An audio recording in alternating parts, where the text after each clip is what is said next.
Hello everyone, Steve Peterman here. This will be a combination demonstration and help video for the bread recipe calculator spreadsheet. I've been using a spreadsheet for a number of years, and last year I decided to kick it up a notch and work on it some more. And since then I've really enjoyed using it and thought maybe I'd share it. Maybe some people would find it helpful or useful. I really think that making bread is such a wonderful hobby. It's a good, healthy hobby, and but I think that sometimes it can be a bit daunting for bakers to try to be creative. Creating a new recipe or changing a recipe can be kind of a pain unless you've got a good tool to do that. So that's what this spreadsheet for me was to accomplish, to make something pretty easy to use and where you can make quick changes, create a new recipe, and get in, bake it, and make some changes pretty quickly. So since I've really enjoyed using the spreadsheet, I thought, well, I'd share it and maybe somebody else might find it useful. So this will be, I'll provide some links to how you can download this in the forum topic, where I'll list the link for that in the show more description area down below this video. So you can click over to the forum and it'll give more detailed instructions on how to get it. It's available both if you have the Excel application on your computer, then you can use this directly as an Excel spreadsheet. If you don't have the Excel application on your computer, then there will also be a online version in the Excel Online application for the browser. There are some limitations to that, and it's a little more involved to get that up and working for yourself, but I cover all that in the forum post. I apologize for the length of this video, but since it's a help video, I felt like that I needed to cover everything in pretty much detail so you'll understand how everything works and how to use it. But what I thought I'd do was to start out with a quick demo of how you can create a recipe really quickly and then make some changes. But I won't go through a lot of details in this first run through, so you can get a flavor for how it works and see if it's something you might be interested in. But I'll also provide links in the description below for the various sections. Since this is a help video, it's pretty long.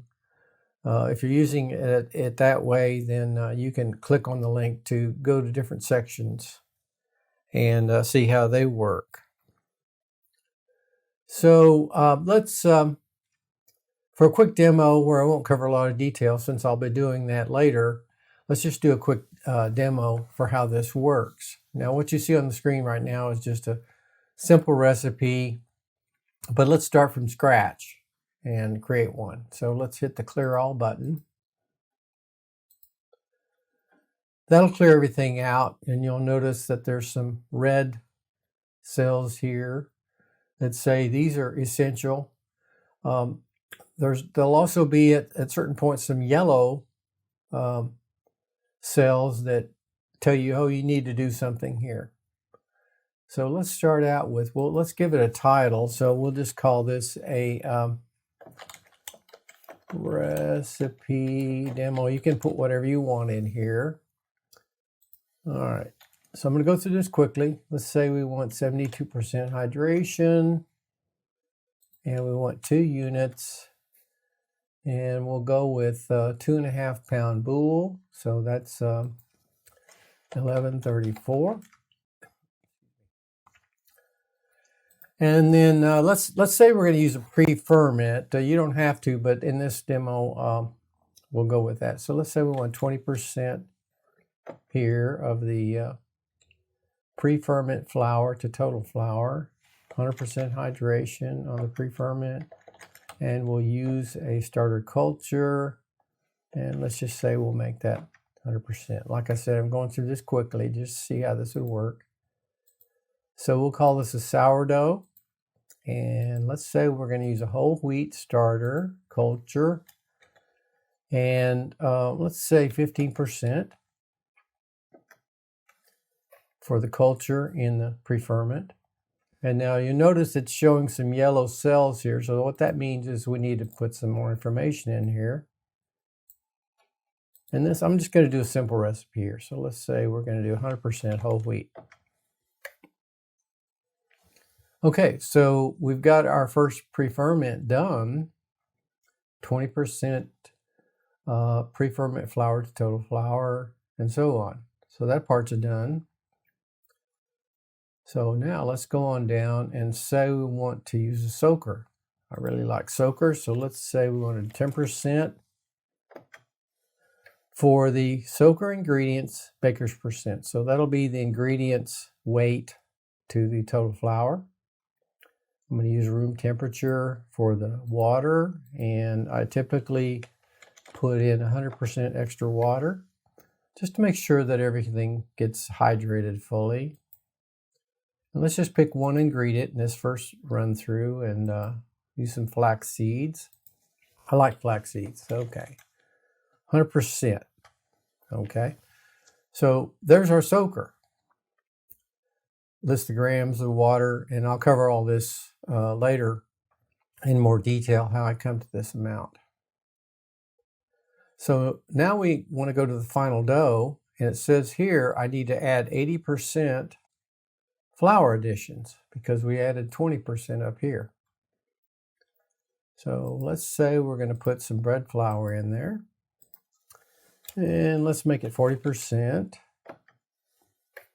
Still need to add 40%, so let's pick something else here. I like spelt, so we'll put some spelt in there. 40%. So that takes care of our flour additions, and then if we come down here, I'll cover some of these other things later, but we want to add some salt. So let's say 1.5% for salt. And we're done. The recipe is complete. The next step would be to make the bread. So I've got another worksheet here I call Recipe Summary. And what this does, I'll cover it in more detail later, is gives you the recipe that you can print out, take it to the kitchen, has some more information, and make the bread. So let's say we do that and we decide, well, let's change it a little bit. I want to show how you can change a recipe pretty quickly. So we'll go back to the Calc worksheet. And instead of having all whole wheat, let's say we want 75% whole wheat. But let's add something else. Let's add some rye to it. It says I need to add 25%, so we'll add 25%. And just for the sake of argument, we'll change our hydration to 85%. So we've changed this pre-ferment here. And for the soaker, let's add something else. Chia seeds. So we'll make this 75% and 25%. So we've added, we could also change the percent here, say 12%. So we've got our soaker changed, and it modified all the numbers here. And let's add another flour, for instance. So, I don't know, red 5? Why not? So we've already got 100% here, so we've got to decrease this somewhat. So let's make this 30%. Got to add, and we'll make this 30%. and I need to add 20%. So we'll add 20% red 5. So we're good to go there. And let's add something, I call this a wet dry ingredient additions, which I'll cover later in more detail. Let's add something else here. Let's say we want to add some buttermilk. Okay, so it says typically 18%. Let's put about 8% in there. And we're done. So now we've gone through and we modified this recipe, and we're ready to print this out and go to the kitchen. So we come back to our recipe summary, and it gives us the new recipe and some other information. We can print that out. So that's a quick demo of how you can create a recipe and modify one really quickly. I forgot to mention, this is the recipe summary, but I also, if you're used to seeing the Bread Bakers Guild of America summary, I've got a sheet for that here, which will go through and present it in this format. Now this, because of the colors they're using here, this doesn't print out so well, but that's available if you'd like to see it. So the next, what I'll do next is, that's a quick demo. So what I'll do next is I want to go through I call it the Calc sheet in detail, this help video. And then we'll go through the other worksheets as well to cover hopefully everything. So if you're using this as a help video, you'll know what to do. So that'll be coming in the next section.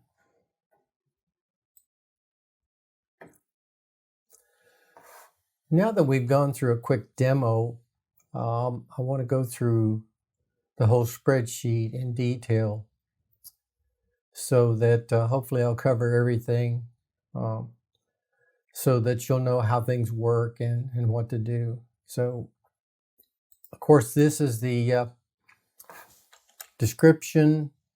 So let's say we want to call this whole wheat with soaker. You can put whatever you want in there.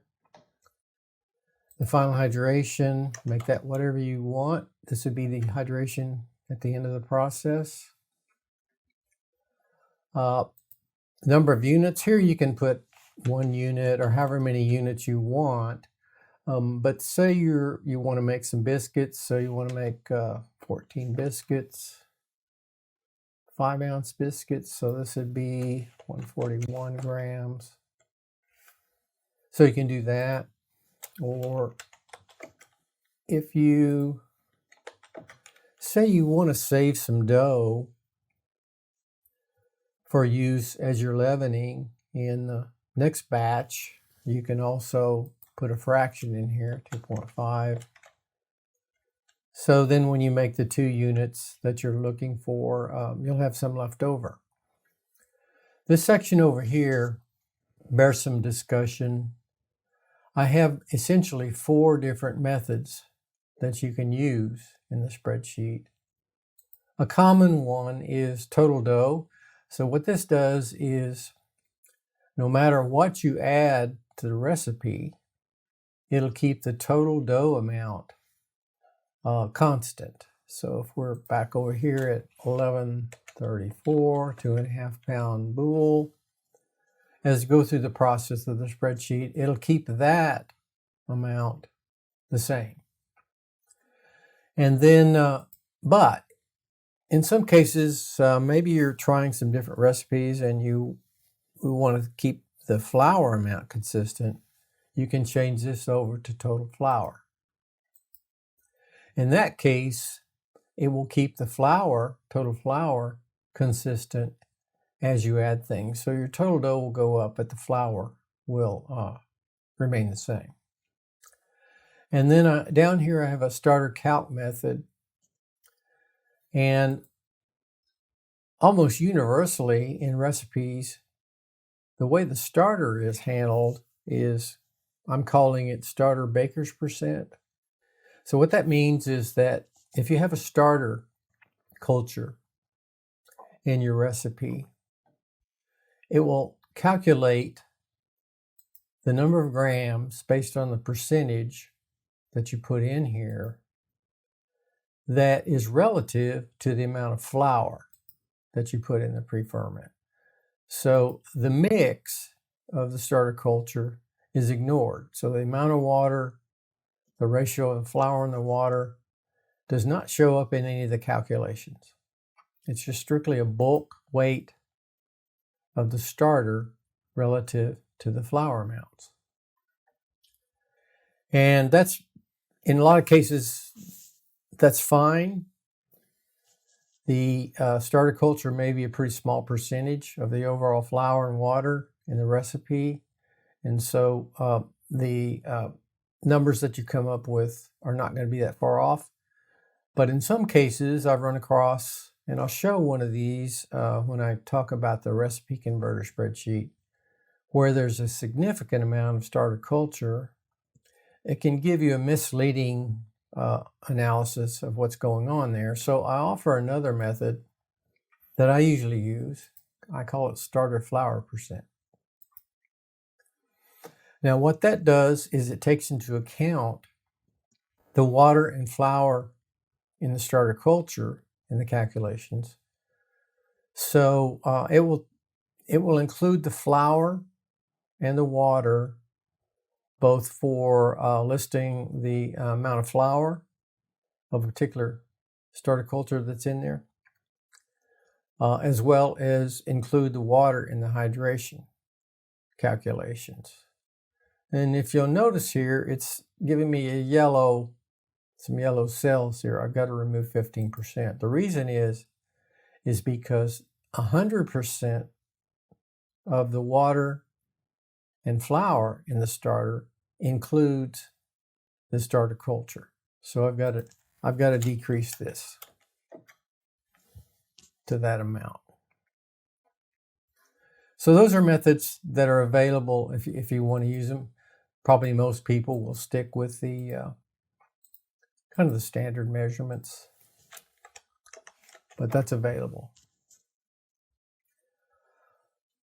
Got a little conversion table here if you're interested, if you'd like to convert from pounds to grams. Everything in here is in grams.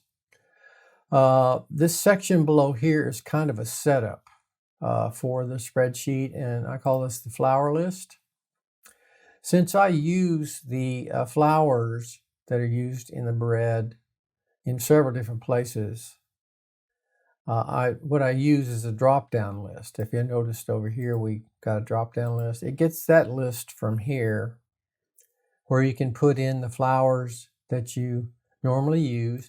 This is all editable.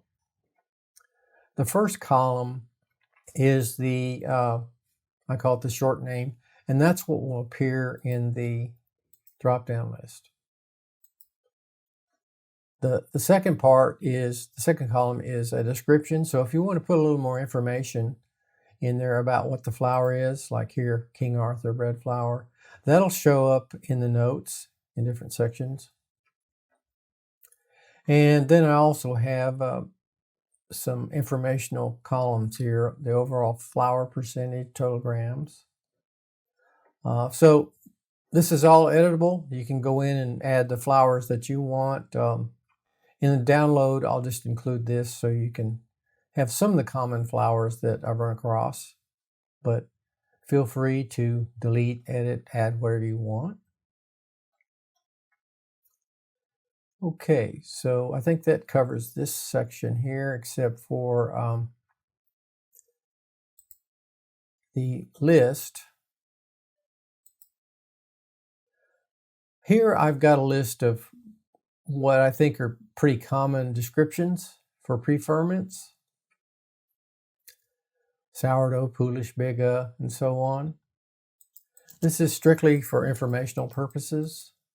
So you can, when you print this out, it'll tell you, you'll see what you're using here.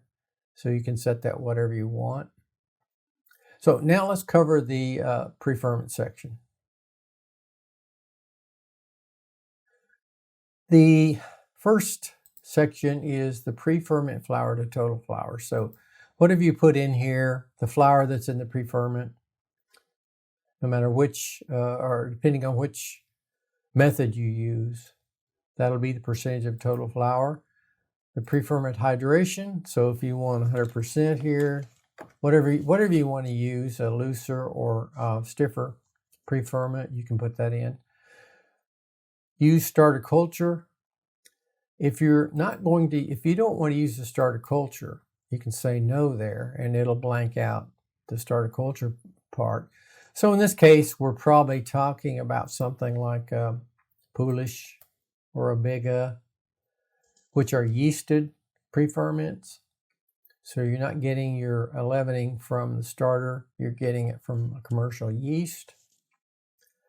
And so in that case, you can pick either dry yeast or fresh yeast here, and then you put in the percentage. I've got a little note here that if you're using a fraction of a percent, for Excel, you can't just put in 0.2. It'll think that's 20%. You'll need to use 0.2 and a percent. Then it knows that you're using a fraction of a percent here. Same thing with salt. So if you want to use a yeasted pre-ferment, this is the method you could use. Another thing, sometimes, let's take this out. Sometimes some recipes call just for using the starter itself. So we'll just call this starter. So instead of creating a pre-ferment like you add a starter culture to a bulk of flour and then let that pre-ferment for a while, some recipes just call for, well, just create a bigger starter and then use part of that as your leavening. So in that case, you'd say no here, but you still need to tell the system what flour you're using and the percentages, so it'll know how to do the calculations there from there on. Another option for no starter culture could be, hope I can pronounce this right, Pre-ferment, old dough. Some bakers will create a batch of dough, the complete dough, and then cut off part of that dough and save it for the next day to use as the leavening. So that's a pre-ferment. In that case, you still need to put in basically the recipe for the flour. You'd also want to add some salt in here, because you probably have salt in your bread, yeast, and so on. So if you're using an old dough, you just put in the amount of the recipe for the old dough here, and these particular parameters, and then it will tell you the total weight of this particular leavening. So then if you have some old dough, a bunch of it, you can just cut off 559 grams and use that for your leavening. Okay, so let's see if there's anything else here. The only thing else I might want to cover is, let's say that you want to soak your, well, if you want a second pre-ferment, all you have to do is put in a percentage here and it'll reveal everything and so on. And we already covered using a culture, so let's try something else. We'll do a no here. Another option I have is that, let's call this I'm calling it a flour soaker. I've seen some recipes that if you're using a whole grain, like a whole wheat, which has some hard bran in it, you might want to just soak the bran overnight. So you could use some whole wheat here. We'll put 100%. You're not going to put any leavening in this. This is just to soften up the bran.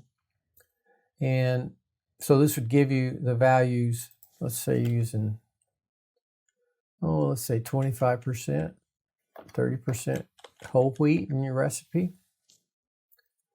And so that'll give you the numbers to put in. I'm calling it a flour soaker. Another option I offer here is that in some cases, maybe you don't want to use water for your pre-ferment. Like what I've seen in, I think it was America's Test Kitchen, they used a flour soaker and they used milk to soak the whole wheat overnight. Get some kind of enzyme actions or whatever. So I offer a drop down here where you can use something else besides water. Now, a lot of these don't make any sense for a pre-ferment, but they're coming from a table I'll show you later. I call it water factors table. But let's say you use milk. You want to use milk. Now, what happened there was, you notice 412. If we put water back in there, 365. So what's happening there is, in order to get the hydration you're looking for, milk isn't totally water. So it will boost up that amount. Okay. Then I've got a couple buttons here if you want to clear these out. These are automation buttons. I have one up here too, I think I showed earlier. And if you hit one of these, it'll just clear everything out so you can start fresh. Now for the online version, Excel Online, the automation buttons don't work in the online version. Everything else calculates exactly the same, but these don't work. So you'd have to go in and delete this stuff manually. Okay. Dry yeast, fresh yeast, okay, covered that. All right. So now let's move on down to the soaker area. One thing I've added, I started around the first of the year. I kind of wanted to start using soakers, but it's kind of a pain to put soakers in unless you use some recipe online or something, because the problem with soaker ingredients is that it's hard to know how much water they'll soak up, and so it's kind of hard to get the hydration of your dough where you want it. So that's what this section does. The soaker ingredients, baker's percent. So this would be the baker's percent of the weight of the soaker ingredients to the total weight of the flour. It's baker's percent. This one is the water that you want to soak it in, so room temperature or boiling. And extra water percent is the amount of extra water that you want to put in the soaker. I typically will add 100% extra water, so double up the water that would be required to fully hydrate the soaker ingredients. But you can adjust that. I just kind of, as a rule of thumb, do that because I just want to make sure that it gets fully hydrated, and I'll usually stir it up a little bit to make sure there's no dry spots. Now, since this is extra water in the soaker, this is free water. Depending on what you put in here, if you put 50% or whatever, whatever that extra water is, the system will subtract that from the water that you add in the final dough, because you don't need to add that water in the final dough because you already have it here. So these are the ingredients. I've got a list of ingredients that you can put in your soaker, and the percentages that you want. Put some notes in there if you want. So what I've done is I took some time, because I like soakers, and did some experiments with soaker ingredients, because the key to getting the water correct in the soaker and in the final dough is to know how much water each of the soaker ingredients absorbs, or its hydration level. So what I did was I did a bunch of experiments with different soaker ingredients, and I created, I'll show you the soaker water table. So what I did is I went through a series of experiments, and I cover this in a forum post, which I'll link below as well, to determine the hydration percent of the various common ingredients that are in there. So rolled oats, cornmeal, and so on. So this is the hydration percent for the different soaker ingredients. And then over here, it uses those numbers to determine how much water I need to add to my soaker. So this number right here includes the amount of water required to fully hydrate the ingredients, plus, in this case, 100%. So doubles up on the water. Now, I also have another feature here that you may or may not want to use, but I'll tell you about it. Soakers are kind of tough to get right all the time, and although I've done the experiments over here on these, I haven't used all these in soakers. So if you're using a particular ingredient, and as you mix it up with the final dough, you find, well, it's too loose. It's looser than I want for the hydration of my dough. Well, that's what this is for. Now, the key here is this only works if you have one ingredient in there. Because if you have more than one ingredient, it won't know which one's the culprit. But what this does is you can, as you're going through and doing your final dough, if you have to add some flour, and you keep track of how much flour you add, let's say we added 25 grams of flour to get the hydration that we would expect for that dough. It's saying here we need to change the extra water percent to minus 9.3, minus 9.3%.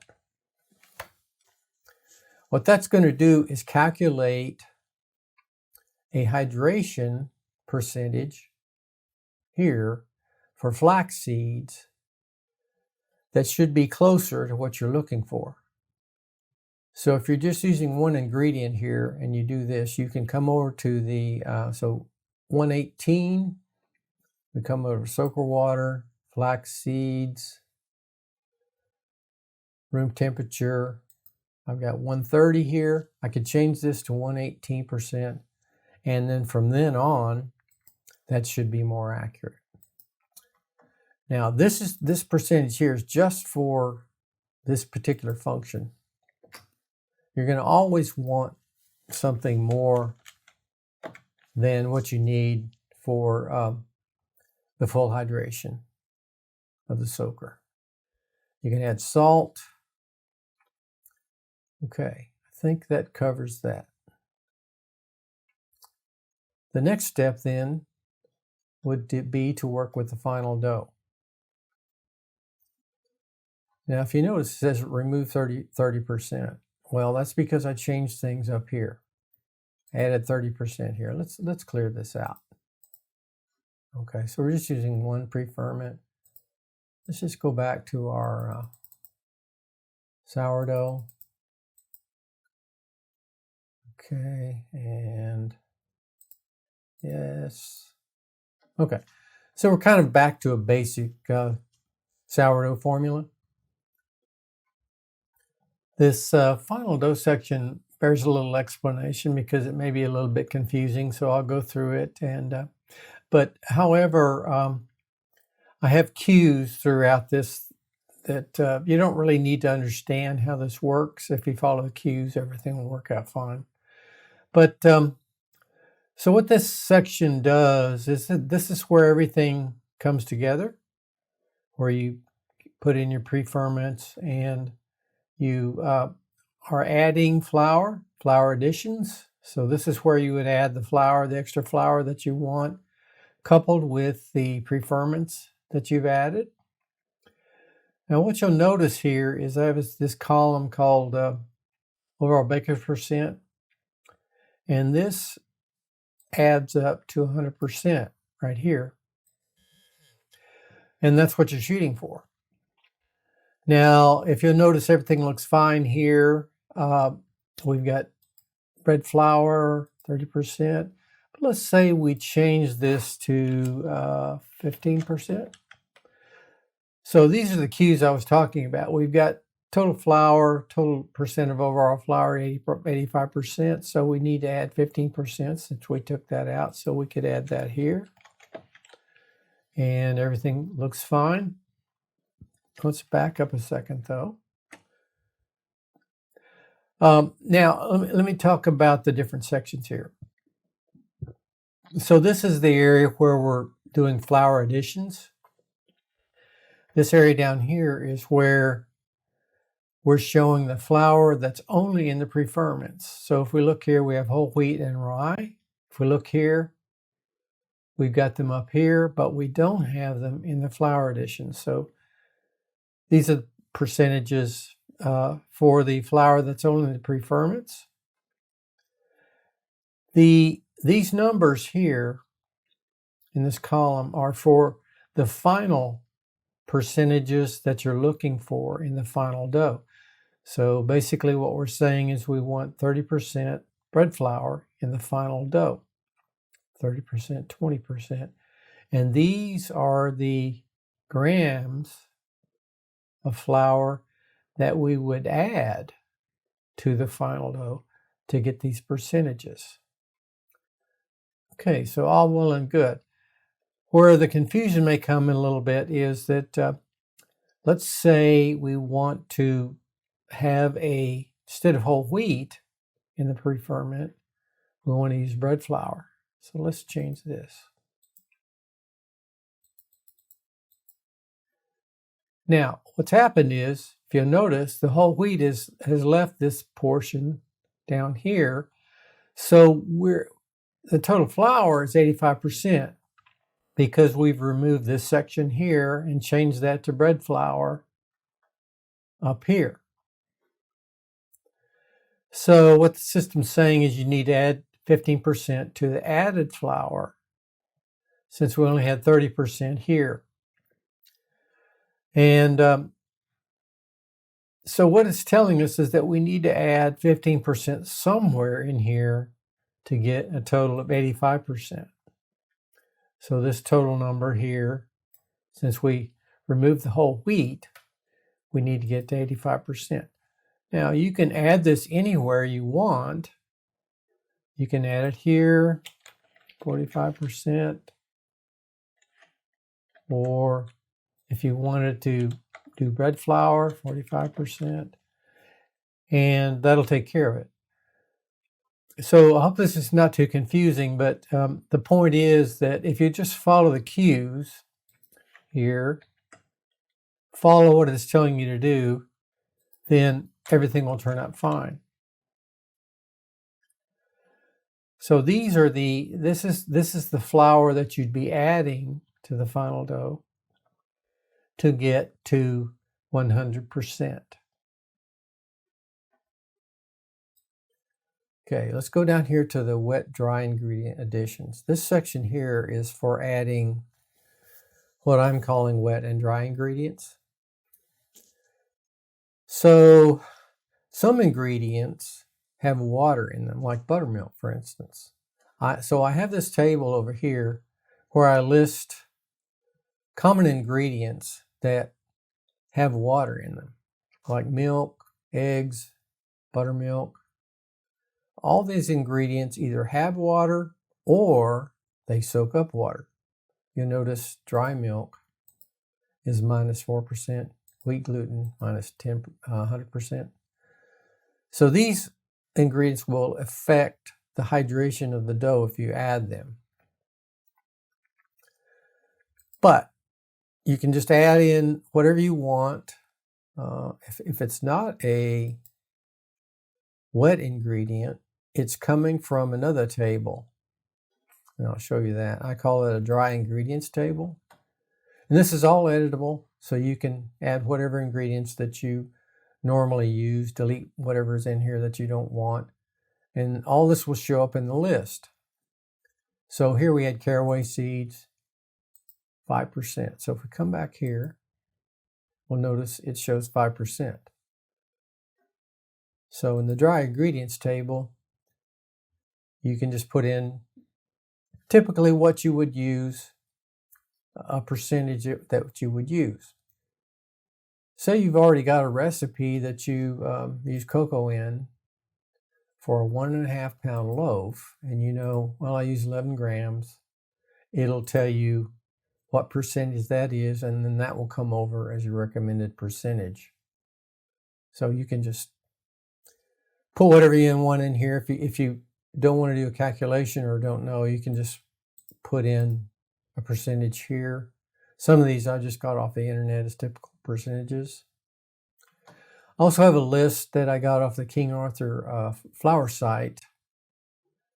They probably won't mind since I provided a link, but this just gives you various ingredients, dry ingredients, and converts them from volume to grams. So that particular table provides dry ingredients. This particular table, you can do either one. You can add a dry ingredient here, something or other, and typically 5%. But if it's a dry ingredient, this would be 0. And then that will show up in our list right there. So you can add either one, but if you're using a dry ingredient, then the free water would be 0. Another thing you can do is you don't have to add one to the list. You can just type it in if it's a dry ingredient and then put whatever percentage you want in there. So if it's one-off and you're not going to use it very often, you can just do that. So let me explain a little bit more about how this water factor works. In order to really show this, though, I'm going to have to go back here and change this to total flour. When you're using total dough, every time you add an ingredient, it's going to change the numbers for everything else because it's keeping the total dough the same. So we're going to change this to total flour. Now, if you'll notice, it's saying we need to add 975 grams of water to our final dough. But let's say we want to put some milk in there instead.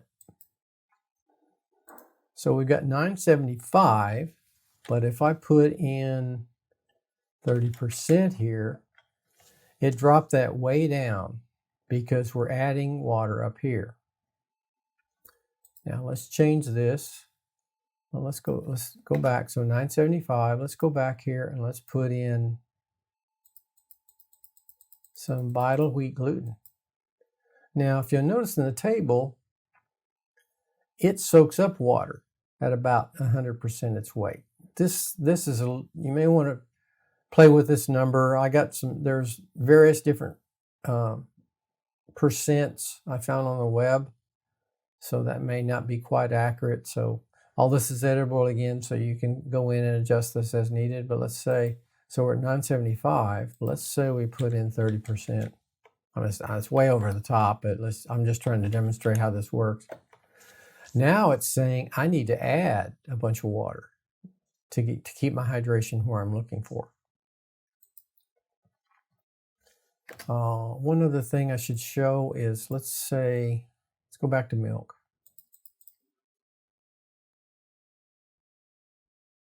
Okay, so here's our milk. And let's say we don't want to use any water, we want to use all milk. Let's try something different here. Let's go with ale. We want to use beer instead of water. And we don't want to add any water here. What this number tells you is that if you put in 34.4% for your ale, it's going to get pretty close to taking care of all the water. Now this is a little bit hit and miss, as you can see. We still got 20 grams of water. So if you're going to use this method, you kind of have to just do a little trial and error. Okay, so that's what that's for.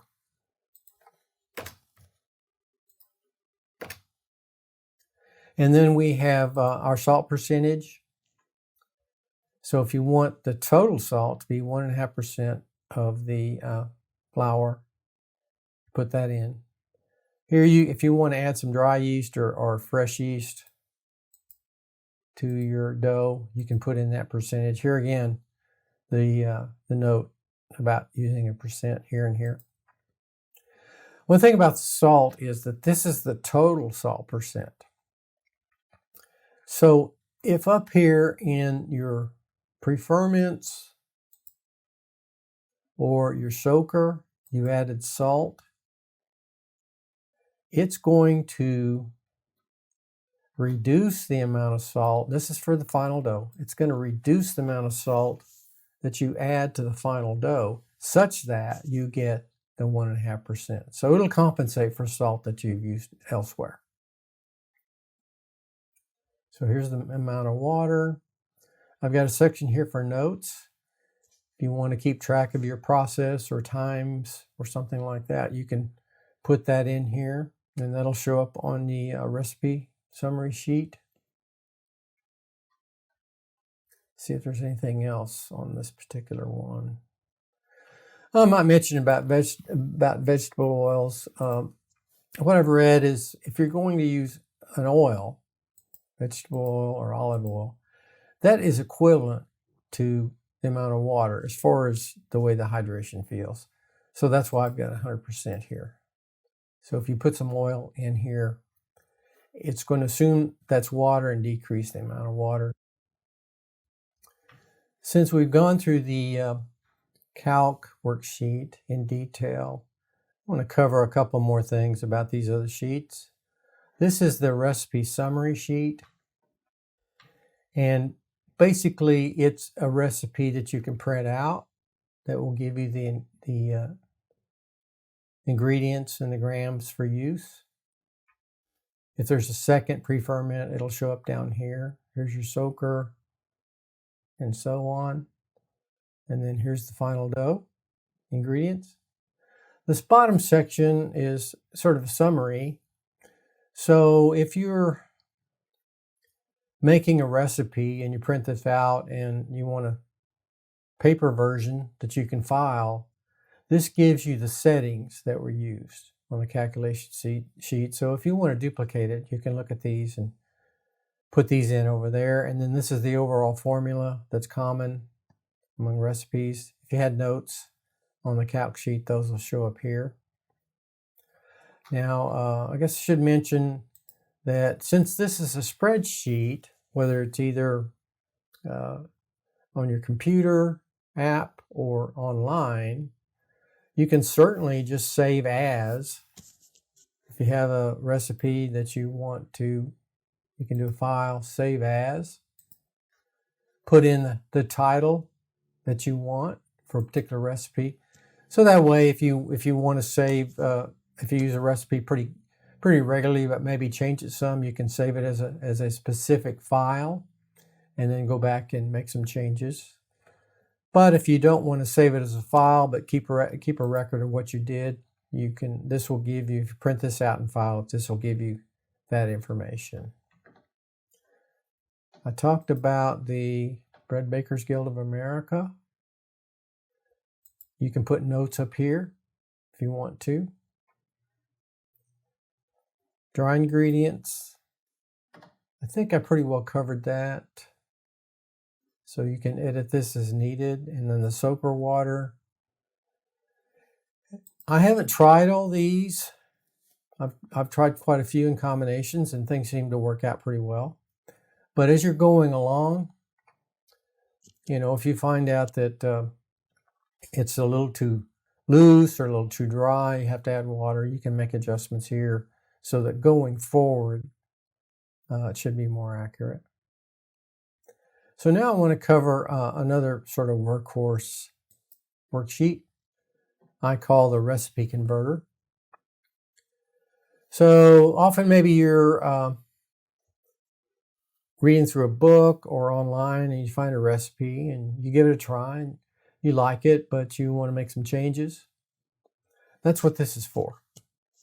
You can take a recipe that you found and convert it to the format over here so you can make quick adjustments. What you do in this spreadsheet is we have a section I call an input recipe. So basically what you do is you take the recipe that you found and input the values that you found in the recipe in these different sections. And then, I'll explain this later, you hit the copy to Calc button and it will convert this recipe format into the format over there so that you can make some changes. What you're seeing here is a recipe I like. It's off Breadtopia website, the whole grain sourdough. So it used a pre-ferment. If you don't, you say no. So it's similar to the Calc sheet in that sense. Use a starter, hydration.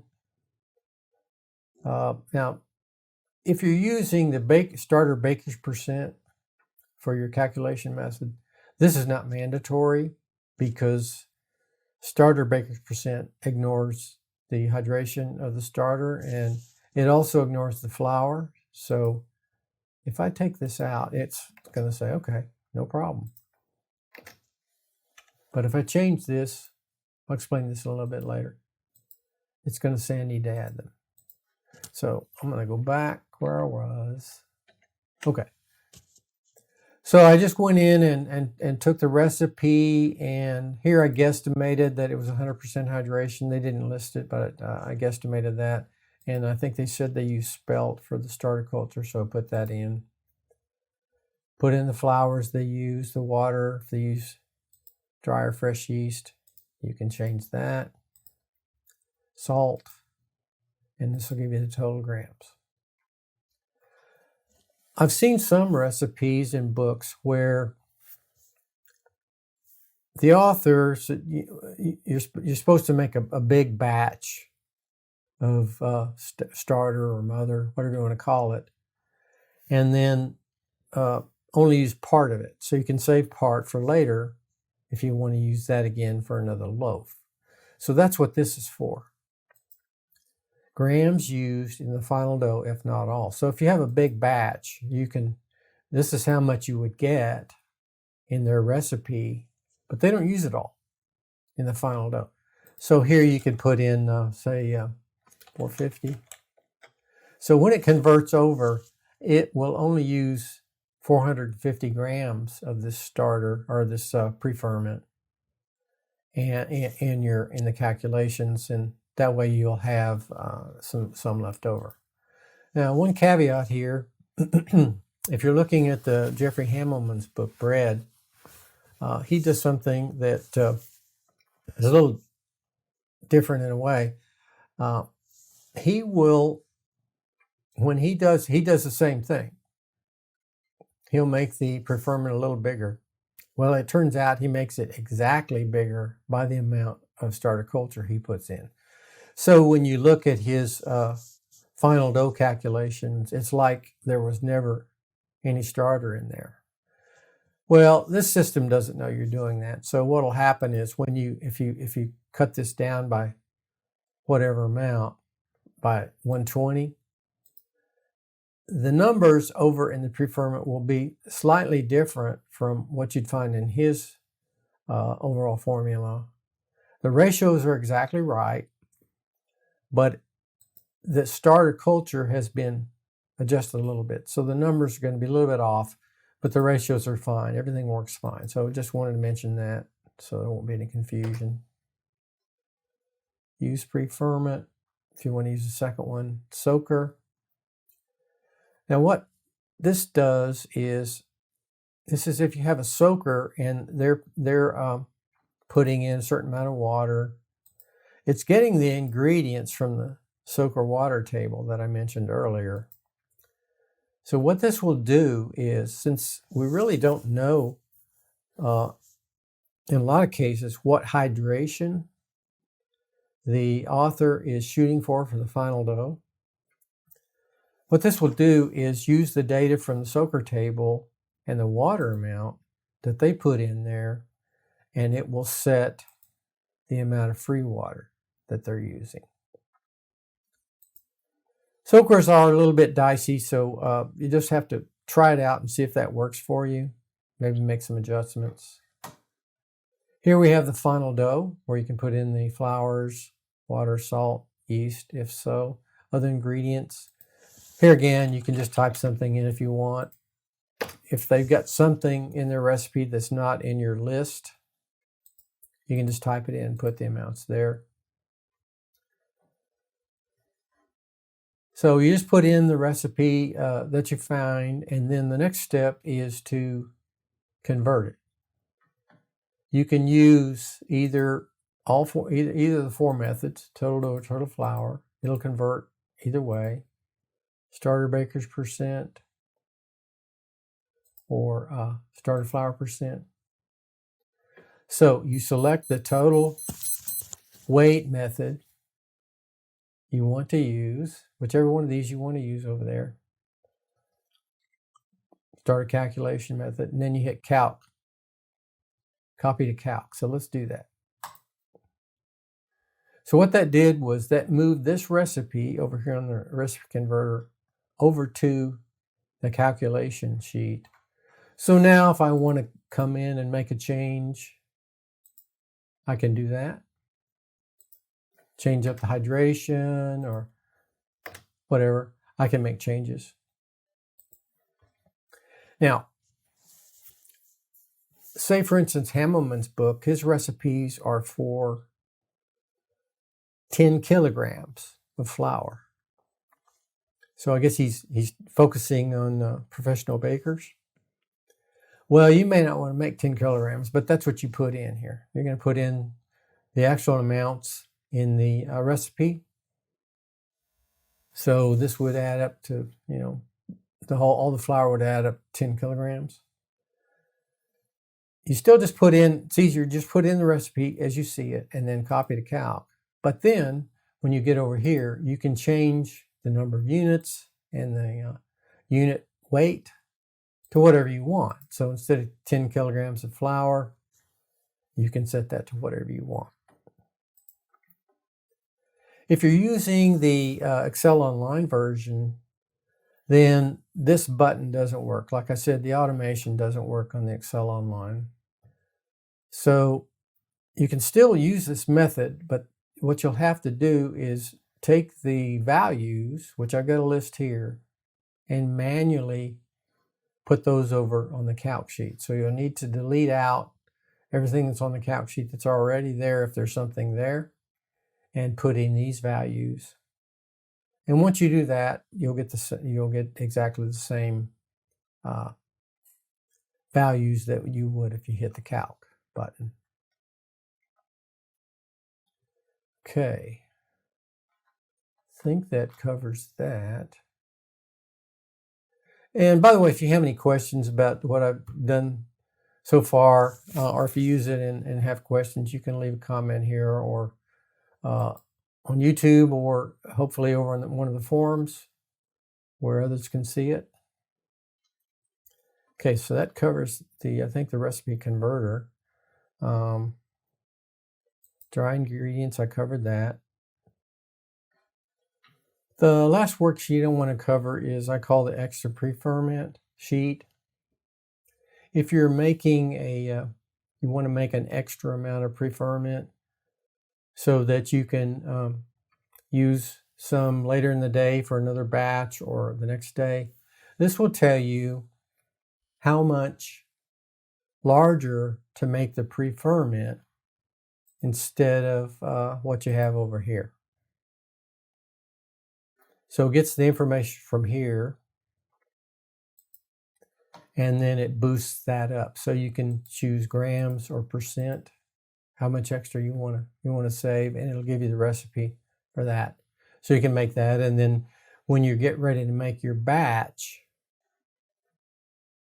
you take that and you put the weight that shows up here, and then that will give you the leftover ingredients.